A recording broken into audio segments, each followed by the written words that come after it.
Well, this is a little write-up when I was thinking about my refrigerator and the fact that it needed cleaning, and so I wrote this.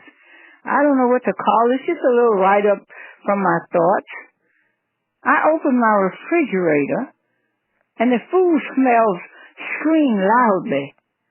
The eggs eyed the broccoli, the carrots pushed at the sauce composing cucumbers. The celery laid hard across the bell pepper until it had ceased to struggle and had softened as if it were related to the cucumbers.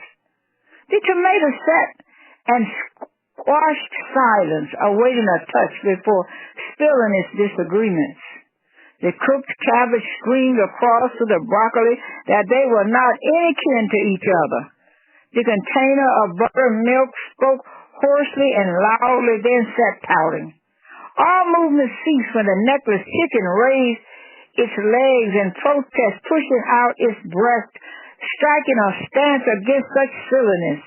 At least it thought they were. They are allowed to keep their parts until the moment came to depart the refrigerator. I must think my necklace thoughts aloud, said the chicken through body movements. I must clean out the refrigerator, I said aloud. My eyes searching without movements, anything with my hands.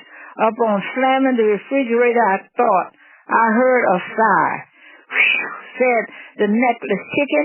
I thought my time had come.